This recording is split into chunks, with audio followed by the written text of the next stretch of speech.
As concerns grow in East Palestine, Ohio, regarding air, water, and soil safety, Secretary of Transportation Pete Buttigieg finally acknowledged that he should have responded to the crisis sooner. The Environmental Protection Agency has since taken control of the disaster response and will now require the rail company, Norfolk Southern, to clean up the contamination. But this raises the question, is this the result of the left's identity politics eclipsing basic competence? As mayor of South Bend, Indiana, Secretary Buttigieg was called Pothole Pete because the roads were so bad.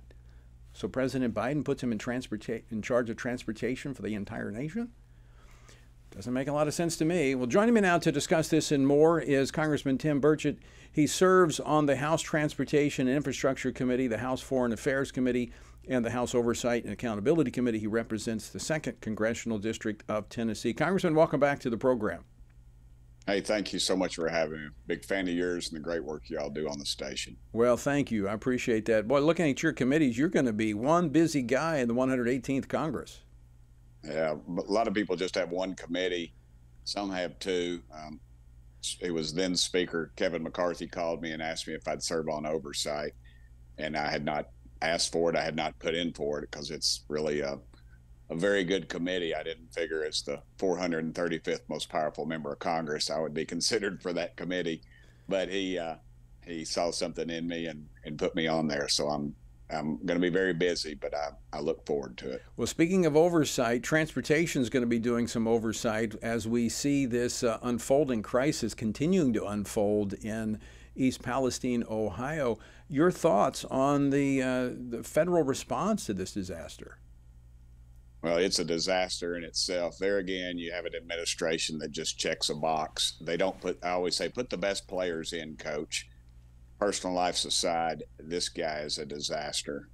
We've seen this time and time again. I was a county mayor. I did crazy things like pay down debt and get the county out of everybody's business, and was able to keep lower taxes and actually give pay raises. So I know what it takes to be a mayor, but I'm not qualified to be Secretary of Transportation, and there's no way in the world this guy is. He's a charade. I met him. I know him.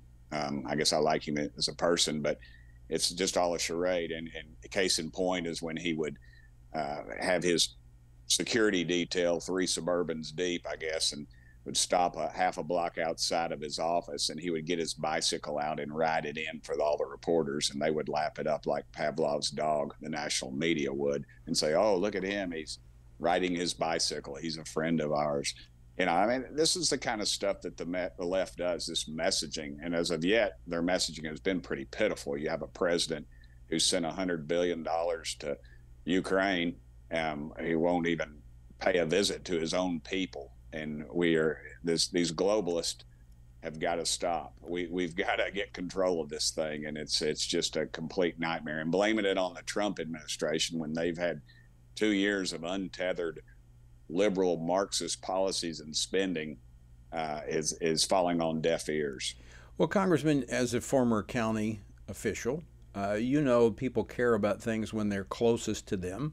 And, Yes. I was in the legislature in Louisiana, and, the issues of drainage, when these things that affect people where they live each and every day, it matters. And transportation obviously is something we've seen disaster after disaster in this administration, whether it's the airlines, whether it's the airports, now the rail.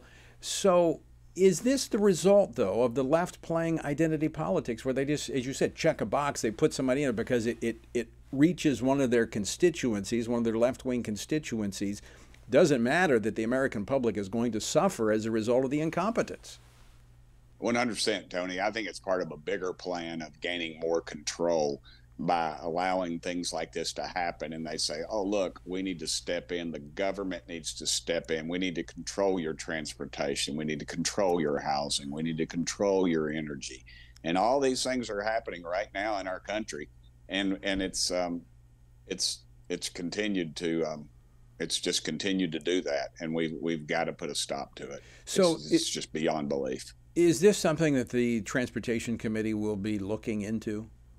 Yes, sir, absolutely. Speaker McCarthy has said every committee will have an oversight facet to it, which is what we originally, Congress really originally set out to do. And currently, that's not what we're doing under Democrat leadership. But now it has changed since January. As they say, there's a new sheriff in town, and his name is Kevin McCarthy, and he is keeping his word to the American people. He is. In fact, I was texting with him about that this morning.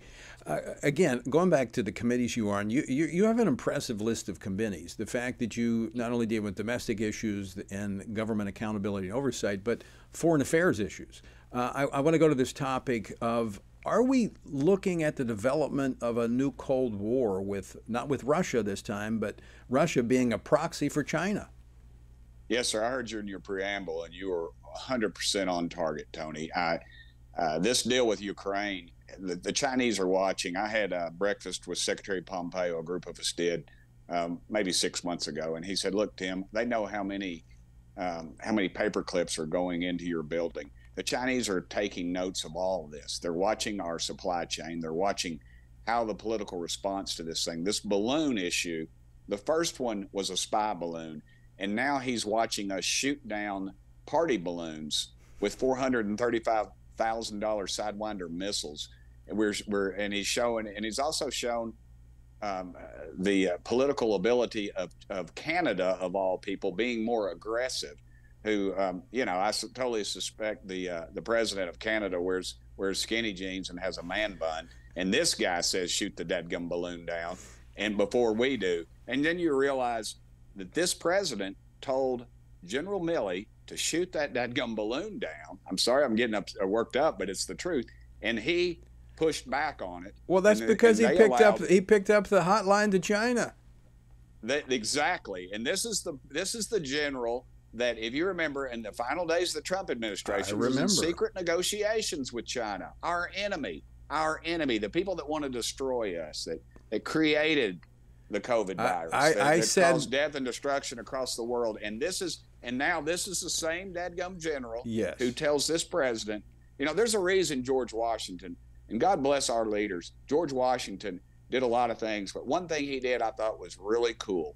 He took his military uniform off when he became president. That was not just a thing of convenience. That was a symbol to this country that, in fact, a civilian will be in charge of our military, not a king, not a general, but a civilian. And that civilian was the president of the United States. And we have a president of the United States whose cognitive level has dropped considerably. And we are in. I tell people, my friends in the church, I say, what can we do? I say, pray for your country and vote. Because 20 million so-called evangelical Christians, Tony, stayed home in these last elections. And that's how Joe Biden is president of the United States. And we have nobody. We can say they stole it, but dadgummit, we gave a lot away to them. We've got to get control of that. You're absolutely right. We've got to flood the polls at every election with our folks and overwhelm any shenanigans that they're engaged in. But we're up against a break. But I agree with you on the balloon and what's happening with China.